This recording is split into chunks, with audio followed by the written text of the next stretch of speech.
What up, my fellow Knicks fans? This is your guy Marcellus Ease, and don't panic quite yet.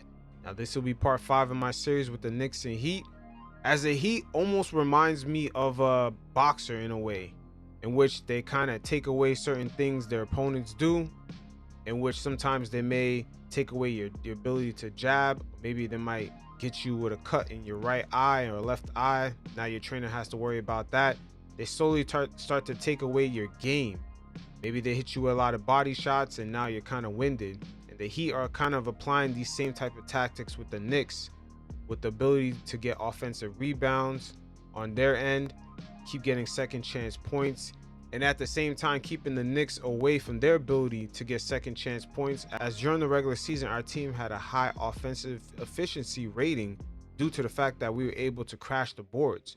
So the Heat start to take away that, and you can also look at the fact that our bench unit is not as strong as they used to be, and that was one of the main key characteristics of our unit, is that we were deep. We had guys that could come off the bench and add points and just contribute to the overall point total of the game, and that has not been a factor in this series. As heading into game 5, the Heat bench is averaging 31 points per game, while the Knicks bench unit is only averaging 14. And finally, best believe the Heat are going to utilize any self-destructive nature teams have, which is turnovers. As in game 5, they were able to utilize and get 29 points off of Knick turnovers. So you fellas begin to see why a team with 7 undrafted guys are actually keeping up with us and pretty much in control for the most part of this series thus far. But I'm not going to say no more. Let's just get to it. See, as you can see, the more you fuck around, the more you're going to find out. And also, if you stay down here and you never fuck around, you'll never find out.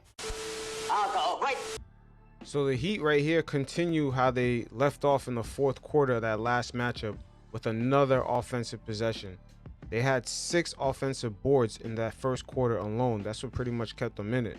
And also add the fact that we were in foul trouble. So once again right here with the shot clock winding down, no time left. Let's see how the Knicks rebound right here. There's a lot of guys up in the perimeter. It's only Mitch left there to box out. Look at, they got Bam on Brunson. But the Heat are going to get this offensive rebound right here. Nobody's there to even box out. And Jimmy gets the rebound and puts it right back up for 2. So out of the first 6 points that he got, 4 of them was from second chance points off of the offensive rebound. And that's just to start off this first quarter. So just like in game 4, the last quarter that we played in the Heat, this is almost back-to-back quarters where they just completely killed us on the offensive boards. So in between games 4 and 5, the fourth quarter and this first quarter, the Heat just dominating us on the glass. All right, just another offensive board by the Miami Heat. And for some reason, there's not enough Knicks players always to crash the boards on these 3-point attempts. I don't know if like the communication is off, everybody's trying to close out. But let's just see how this kind of plays out here. Who's down low? Kevin Love low-key in this series. I don't know if he always does a good job of just boxing out, but every time they sort of pin him against Mitch normally, and try to have Randle and Bam fight for the rebound, because Randle's not really known for being a rim protecting guy, so I'm pretty sure you don't have the hops to always get the rebound. But just the Heat overall just killing us on these boards. Okay, just another look at Love. Damn, Love just bodied the fuck out of Randle.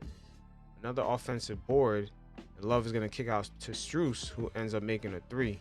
So once again, transitioning from game 4 in the fourth quarter to game 5 in the first quarter, the Knicks once again are getting killed with second chance points and just giving up these offensive boards. And just Eric Spoelstra, just like in game 4, he doesn't mind pinning Love on one of the Knicks' bigger players. Because in the last game, he pinned him on Mitch to box Mitch out and just once again leave Randle one-on-one with Bam to get the boards. And the Heat were just killing us. So maybe it's something that we overlooked here. Kevin Love is a lot stronger than we look, especially, you know, his Minnesota Timberwolves days. He was grabbing a lot of rebounds. So his box out and just his ability to timely get these boards, to know when to jump, something that we just maybe underestimated, especially with his I don't want to say older age, but he's going up there, definitely for sure. He's getting up there in age, but he's still effective. I feel like in this series we may have really underestimated the rebounding efficiency of Kevin Love. He's gonna get straight down here, past Julius, past Quentin Grimes to get this board right here. Just look at Love. Battling, drawing the foul. You know, and the Heat maintain possession. Once again, this is another offensive rebound, giving the Heat second chance opportunity time and time again. Let's take a look at that one more time. Look at Kevin Love. Man, Love just battling. Look at all the guys he's battling. I mean, sheesh. Look at all the guys that Kevin Love is battling to get these boards. Love looking like Minnesota Kevin Love out there. That double-double machine. All right, so the Heat right here going to get second chance opportunity. Look at Jimmy Butler, draws the foul. Where did good old Jimmy boy come from? Let's look at Jimmy Butler right here with Josh Hart. Let's see what Hart kind of messed up, maybe on the box out. Oh, yeah, Jimmy just went around him. Yep, Jimmy just went around him completely. Another second chance opportunity for the Heat. Keep in mind, look at the score. We're still in this first quarter. So many second chance opportunities. I believe just in this quarter alone, they had 12 points off of a second chance opportunity. So Jimmy's going to go to the line and knocks down both free throws. Now, this is something that's been killing us all season. What's up with these conversions? It was 3-on-2. And we weren't able to just capitalize. It's an issue that we had last season when we had no point guard. In transition offensively, we just couldn't really convert. We were blowing a lot of transition points. But so far in this series, and even in the playoffs, it's kind of been the same issue. Just something interesting to pay attention to. It's almost like we're reverting back to old habits. Okay, here's Julius Randle 1v1 with Bam once again. I don't know why the Knicks always have Randle going one-on-one with Bam. I don't know if it's a pride or ego thing, but Randle can't really handle Bam. And it's just another turnover by us in the first quarter, one of many. As Bam right there, he draws Randle with the offensive foul. I don't know why, once again, Thibs keep having Randle go 1v1 with Bam. That's the reason why the duo of Brunson and Randle's efficiency has been so low, just them as a duo, because Randle's dragging down everything Brunson is doing. When you compare their duo, that output versus the output of Jimmy and Bam, these guys are almost scoring at the same rate as Julius is with Brunson, but they're way more efficient and they're not having all these little turnovers. Just like at times in this series, Jimmy Butler goes on the attack, not when Grimes is on him, but when RJ is actually on him. He goes on the attack more. He's picking out his spots. Just Randle at times is too much 1v1 versus Bam. This is all NBA team defensive play right here, man. Randle can't be doing that. So watch Mitchell Robinson right here. Once again, the Heat already have 9 second chance points off of those offensive rebounds out of their 11. That's how they're staying in this. They're still shooting like shit. But the Knicks yet get another turnover here. Offensive foul on Mitchell Robinson on the screen. And just another turnover, which is killing us. And at the same time in this first quarter, the Knicks are not really attacking the rim. They have not shot in any free throws. And also you got to add on to the fact that RJ is in foul trouble already. And Josh Hart is on his way to getting the 3 fouls. This is interesting. Once again, in this series, everything comes down to details. It's the small things. And watch Quentin Grimes right there with the screen. Illegal screen. Gets called for the turnover. Referees ain't having it. It's right in front of the referee vision, too. He's right here looking at Grimes. Look at Grimes. Looking like Shaggy. It wasn't me. But just another turnover by the Knicks, man. I'm surprised. Like, it's not even to be surprised. It's just think about all the little mistakes, the offensive rebounding, us not getting to the free throw line, and the turnovers, and we're only down by 1 point. This has been the story of the series so far. It's almost like we keep shooting ourselves in the foot, but yet we're still right there. So just imagine if we paid attention to a bit more, details. We'll just be either up 10 or having the Heat fight an uphill battle. So once again, right here, the Knicks kind of careless with the basketball. They lose possession once again. And look at the score. Keep in mind, Miami's not doing nothing crazy against us as far as shooting. We got all these turnovers, 6 of them in that first quarter, and we're still only down by 4. And now, just to add the cherry on top, only 25 seconds left in that first quarter, we're going to get yet another turnover that's going to convert to points from the Miami Heat. So that's 7 total turnovers in that first quarter. And you got to add on top of that all the second chance points that we kind of gave up due to the fact that we're just not crashing the boards. Okay, so the Knicks are only down 4 points. It's 18-14 Miami. And Josh Hart is going to get a flagrant 1 on Jimmy Butler. As, they're going to question the way Josh Hart, was occupying Jimmy Butler's space. Sort of that Zaza Pachulia type foul. But this is a pivotal point because the Knicks right now are only down by 4.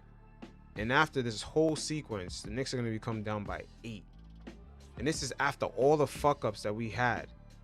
To be even at this point, to be down by 4 is amazing.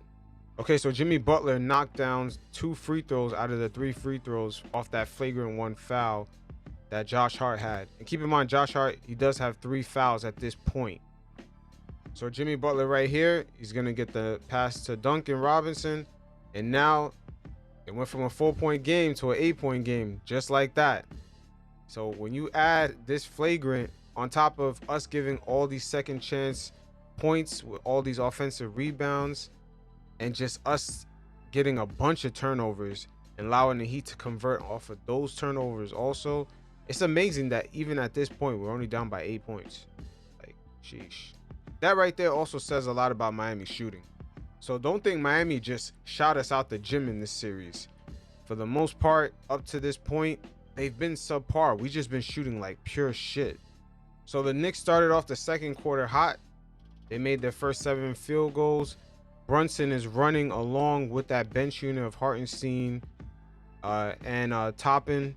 They're kind of substituting them. Let me see. Thibs is kind of doing a rotation slowly. I guess he doesn't want certain guys to be on the bench at the same time here.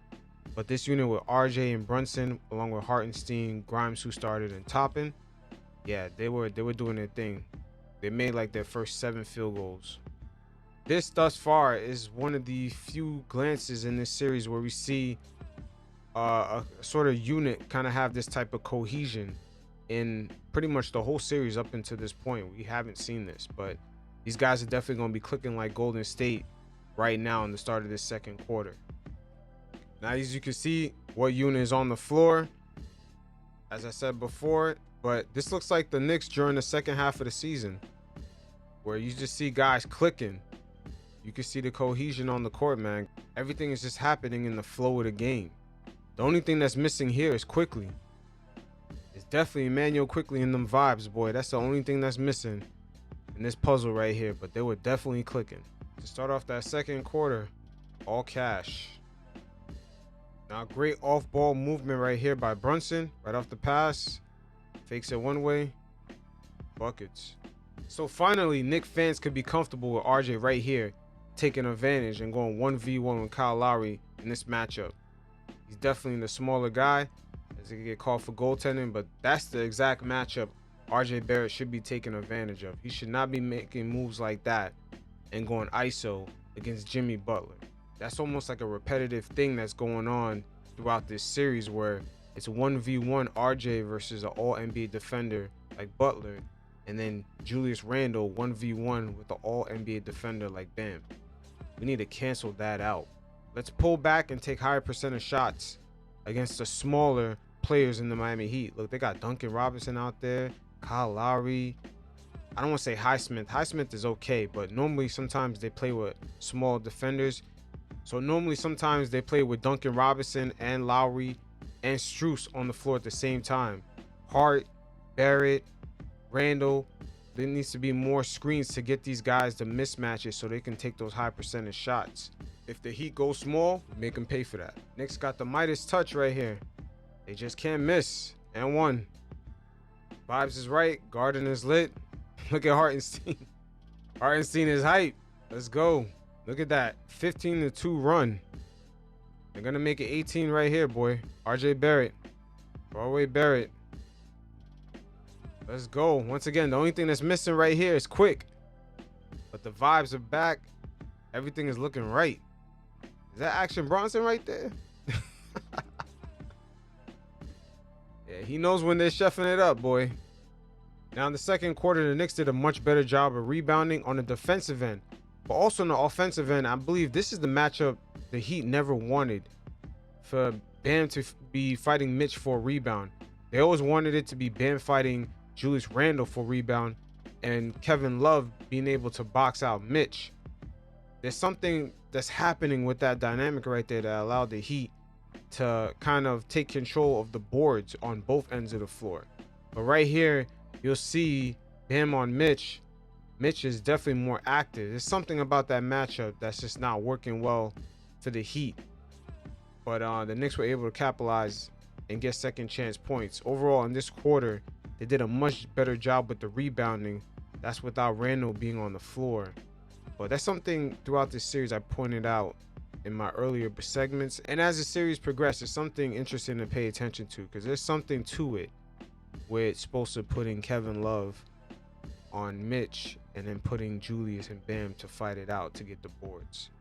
Because come to think about it, even earlier in Julius Randle's career, some of his deficiencies in his player card was the fact that he didn't rebound as well and he had poor rim defending ability. I remember early on, especially when he was on the Lakers, that was some of his deficiencies. Okay, so once again, let's take a look at the rebounding battles. As it's interesting enough, Spoelstra has Kevin Love on Mitchell Robinson, and it's almost like they want Bam and Julius Randle to battle it out. Something happening there, but let's take a look at Kevin Love right here.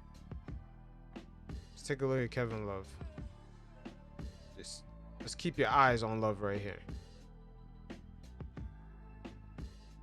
He's got his eyes on Mitch. And look how he focuses on making sure he boxes out Mitch. And he leaves Randle to battle it out with Bam. That's very interesting. I'm telling you, like, it seems like the Heat have a higher success rate when they have this dynamic going on.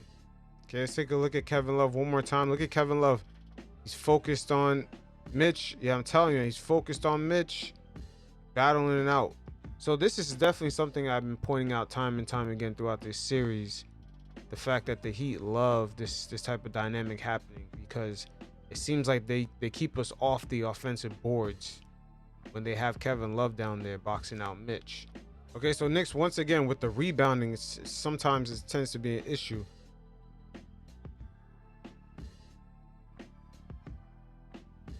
Now look at Josh Hartenstein. Randle is right underneath the hoop, right? No one's near Randle. Hartenstein needs to have a wider stance. He needs to start boxing out. He knows Bam is around somewhere. Your man is right there. Look at Hartenstein. Just stands under the restricted area. And he gets posterized. Yeah, just to look at the score and to see how many offensive rebounds we gave up in the first half. It's unbelievable. So after Julius Randle hits his buzzer beater, just keep in mind throughout this series, I've always said there's a Kevin Love effect on the Miami Heat. When I say that, I mean Kevin Love, he grabs the boards and he's always looking for that outlet pass. And look at Jimmy Butler. He's already looking downhill. And shout out to Jalen Brunson. This is where the basketball IQ kicks in. Look at Brunson right here as he picks up on it real quick. There's 6 seconds left. And sometimes with Julius Randle, sometimes the basketball IQ is probably part of his game that he may overlook, that he may have to kind of adjust in order to be in that leadership role of being the 1A or the 1B guy on the team. Because look at Jalen Brunson right here. Look at his reaction. He quickly understands and reads it. And look, had he not gotten there, Bam could have actually waited for the ball to bounce closer to the hoop before picking it up and trying to lay it in. But Brunson just being there kind of a split second sooner, it forced Bam to pick up the ball and actually try to lay it up. By that time, it's already too late. the buzz already went off. But shout out to Jalen Brunson, man. Super smart for picking up on it. We definitely have a true leader right here in Jalen Brunson. Something Knicks fans could really be appreciative for. Beautiful free agent signing by Leon Rose, and it's going to pay huge dividends. Look at Randle right here going 1v1 with Bam once again. Okay, run into a brick wall. It's like, you know...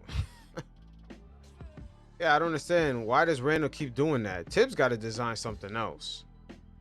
Like, looking back here, let's go over it one more time. Randle up top. He's 1v1 with Bam, but I'm wondering if he doesn't have a straight line to the hoop. Like, what makes him think he can just go up against Bam? He just has not won that battle throughout this whole series. I just don't know what's the thought process right here. I mean, Jimmy's right in front of him. He should just give that ball up to Josh Hart and, you know, set a screen, or someone else. Hart give it up to someone else. But that matchup with him and Bam just has not worked out. Julius Randle right here once again, not settling, not waiting for the Heat to set up, and takes it right to the rack. Julius Randle in transition, not settling, creating, getting guys open. Grimes finds Brunson, and Brunson goes ahead and makes that three. Once again here, Knicks in transition. Look at Randle's quick decision making. Look what happens. Knicks get another open shot. Oh man, you see what happens when Randle doesn't settle and doesn't quite let Bam kind of set up on him? Gets to cooking. Other guys get open looks. And bam, Brunson ain't playing. This opens up a lot of the Knicks games, man.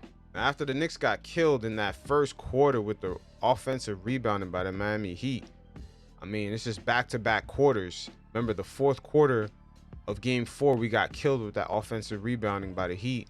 And now the first quarter in this game, the same thing happened. But the Knicks right here, since the second quarter, now we're in the third, they begin to buckle down and take control of these box outs. Look at Mitch paying attention to Bam. Look at Grimes on Butler. Guys are actually now focused on the rebounding as Mitch secures this rebound. But the Knicks definitely started controlling the boards in this game, particularly in the second quarter. Knicks right here, once again, not letting the Heat take control of the boards. And look at Julius Randle right here as he's going to make his way into the paint. Slowly focus on Julius Randle right here. Look at that great box out by Randle. Oh my God. It gives the Knicks another possession as Kevin Love fouls him right there.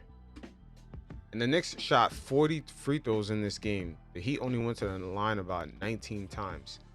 Not only we controlled the glass, but also taking the ball to the rack, man. Controlling the pace of the game. Putting points on the board with the clock just not even moving. Check, check, check. This is definitely a far cry from that complete disaster of the first quarter we had. Just giving up all those second chance points. The Heat had about 13 second chance points and about 7 offensive rebounds. This is a far cry from that horrible first quarter that we had. We gave up 13 second chance points to the Heat. So controlling the glass is key, as the Heat during the regular season, they were a top 5 rebounding team in the league. So sort of that same game that we kind of ran on Cleveland, where we just completely controlled the boards, it's not going to work here, because Cleveland, unlike Miami, they were actually a bottom tier team. Even though they have 2 big men in Mobley and in Jarrett Allen, they were bottom 2 in the league in rebounding. So definitely controlling the boards against the Heat is for sure one of the key metrics the Knicks want to focus on in this series. Now, it was something about this game 5, boy. I tell you what, RJ Barrett had a little bop, little pep to his step, man. There's something about it, making great decisions as he finds Mitch right here for the alley dunk. But RJ was definitely on his shit. Very efficient game from the Broadway Barrett. RJ with a nice little efficient game, not settling. All right, so RJ Barrett right here, 8th game in a row that RJ Barrett has had an efficient game in the playoffs. Since game 3 in Cleveland, RJ definitely has been doing his thing. And shout out to the development of the Knicks. I mean, we could just see it shine straight through. This is a completely different RJ Barrett. But once again, since game 3 against Cleveland, RJ Barrett has been shining. And we're up to game 5 against Miami. So he has been that guy at times that has made up that gap, that difference between Randle sometimes not performing up to par. RJ has slowly crept in this year's playoffs as that guy that could be RJ Barrett in transition. Know when to pick your spots. Sees a mismatch on Gabe Vincent and draws a foul right here. But with RJ, this was a great game he had. Definitely taking advantage of the smaller guys. But once again, knowing when to pick his spots, because going one-on-one against an all-NBA defender like Jimmy Butler is definitely not the move. And the same thing will definitely apply to Julius Randle. At times, he goes one-on-one versus Bam. But RJ definitely at times in this series could even improve on his efficiency a lot more, because the Heat sometimes plays with a lot of smaller guys. Gabe Vincent, Strus, and Kyle Lowry sometimes are all on the floor at the same time. So definitely it's when to know when to pick your spots. Great defense by RJ Barrett right here. Sticks with Jimmy.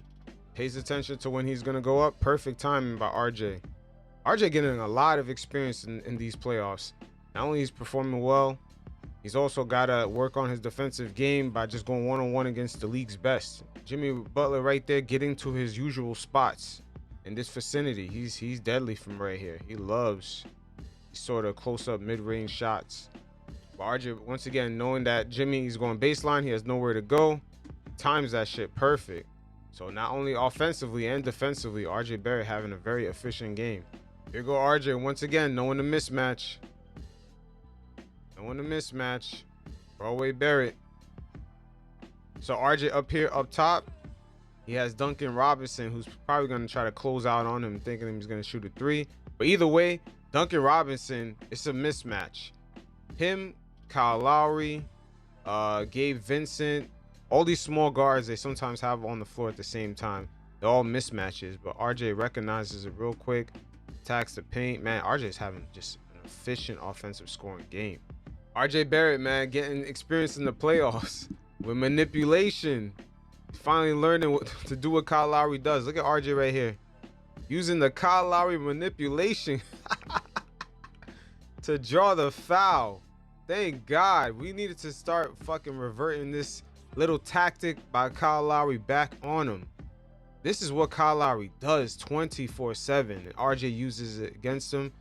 And the referee picks up on it and gives the Knicks a nice little reset. RJ right here with the 2020 vision off Mitch's rolling.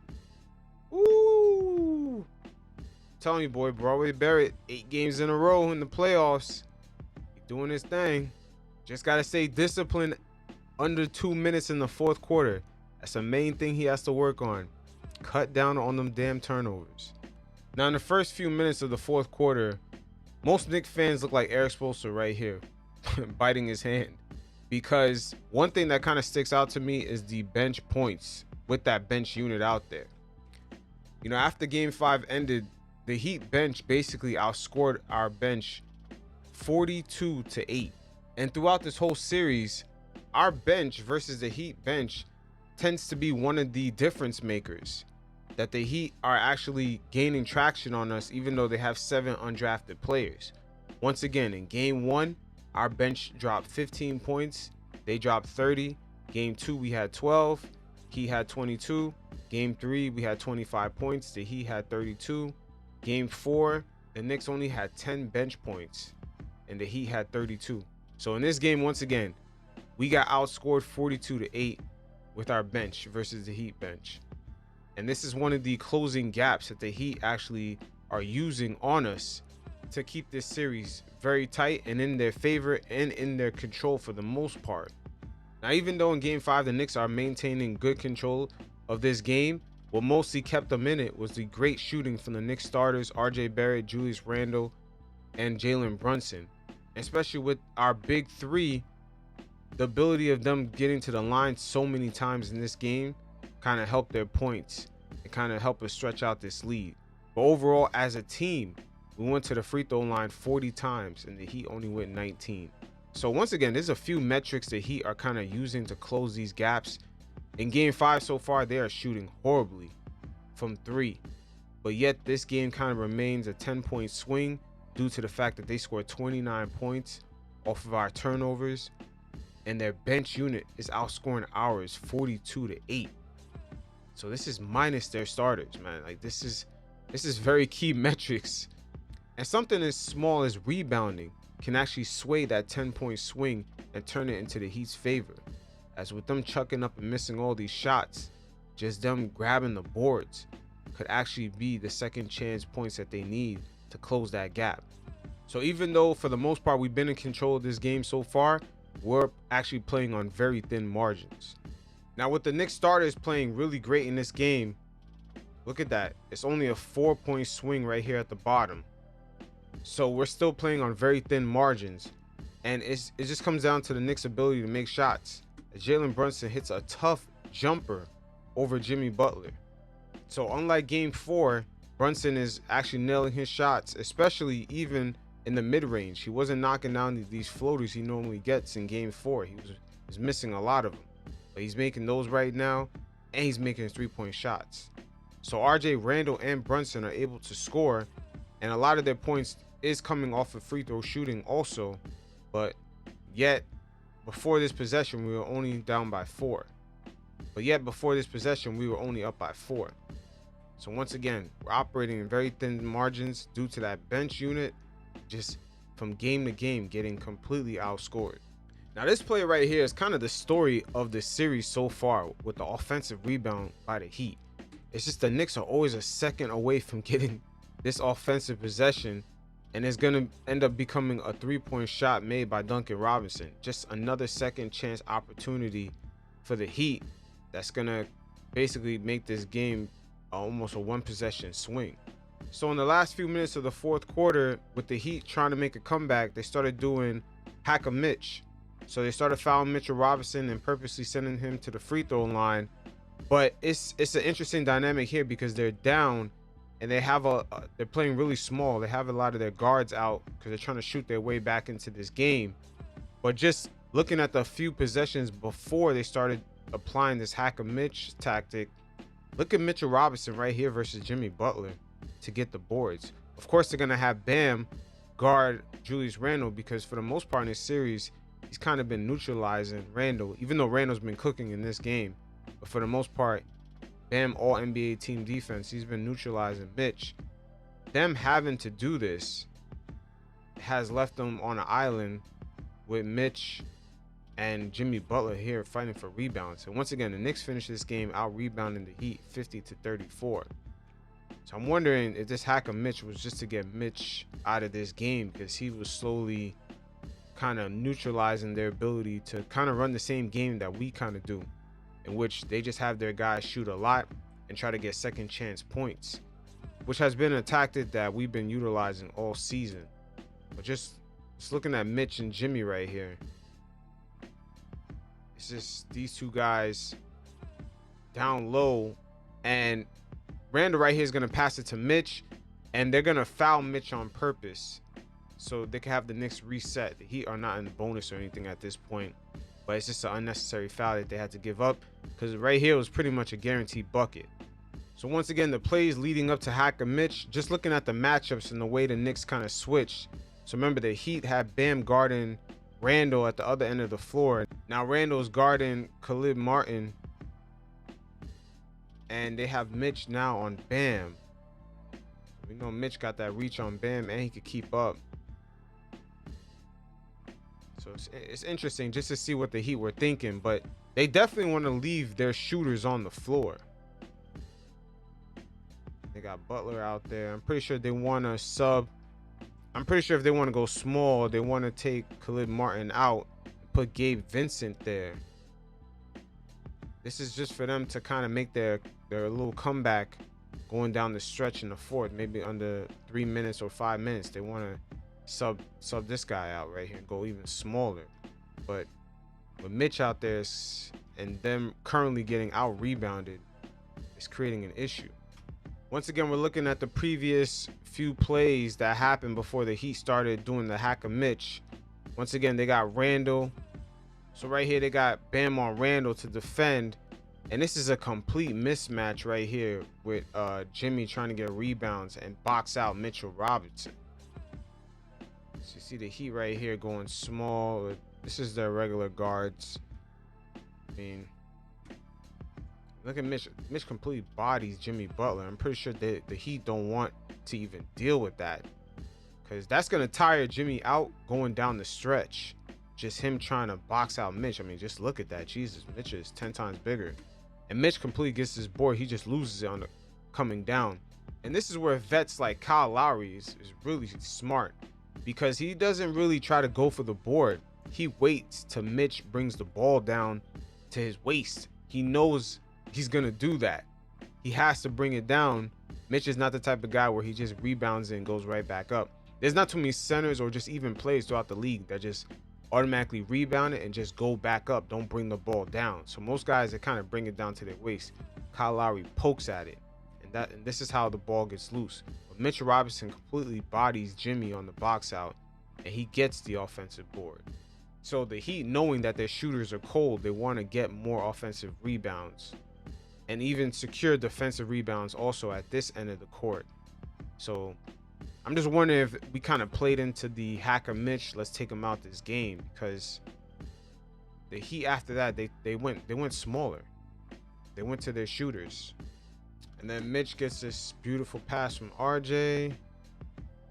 Then in the next possession, look at Mitch down here. His eyes is focused on boxing out Bam, preventing him from getting these offensive boards. Look at that. He looks at Bam right there. Beautiful box out by Mitch. Helps the Knicks secure this board. So you see now we're under 5 minutes left in the game. The Heat are still down by a few possessions, and now their ability to get second chance points is starting to be eliminated, with the Knicks having just such a big man down low. And you start to see where Hacker Mitch is starting to become part of the plan here. All right, the Heat started Hacker Mitch already right now. Mitchell Robinson went 1 from 2 from the line. And Bam right here makes a really tough shot over Mitch. It's a really tough shot over Mitch. But then on the other end, they went right back into fouling Mitchell Robinson. So Mitch ends up going 2 for 3 from the line. Ends up putting the Knicks up by 6, and the Knicks were able to take him out. And look who's back in, Gabe Vincent.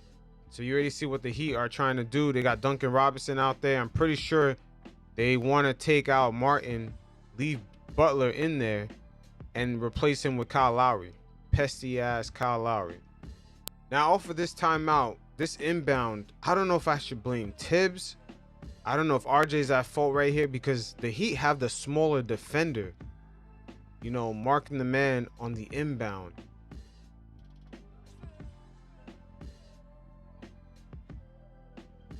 Is Brunson open right there? You know, Lowry's in the way. Randle, I don't know if Randle posting up Bam is the right decision for Randle right here. I mean, all series long, he could never really post up. So he's not open.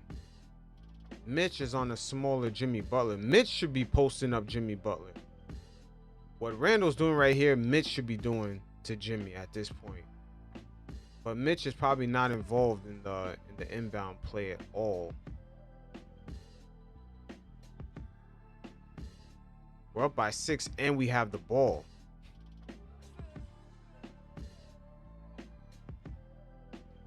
Kind of smart by RJ not even to inbound it, because the Heat could have just got some transition points. No need to give that up. Might as well let the defense set up. So the Knicks were able to close out this game, even though it ended a bit sloppy, especially with the inbound play and just giving up offensive rebounding and letting the Heat get second chance opportunity after opportunity with the jump ball. It was a little bit weird at the end, but we were able to close this out. We had great performances from our guys like Randle, Brunson, and RJ, as all 3 guys were able to go to the free throw line a lot in this game. The Knicks overall as a team, they shot 40 free throws to the Heat 19. But once again, our margin for error is really slim. And what kept the Heat in this game is really them getting 29 points off of our turnovers, and also their bench outscoring our bench 42-8, which has been an issue throughout this whole series, even way before Emmanuel quickly got injured. These were uphill battles that we were facing in game 1, 2, and 3. But just keep in mind, our margin for error is really slim, and The key difference maker is that we kept the Heat off the boards in this game.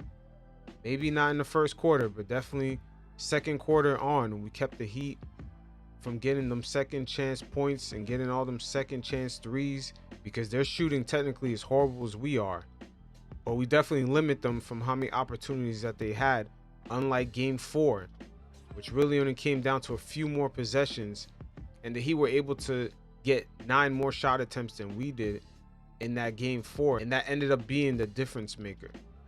But headed into game 5, the Knicks are gonna need another beautiful and almost near perfect performance from the duo of Brunson and Randle, as in game 5 they averaged 64 points combined, and they shot a lot of threes. I believe they were 38% from 3, just the both of them, that duo alone.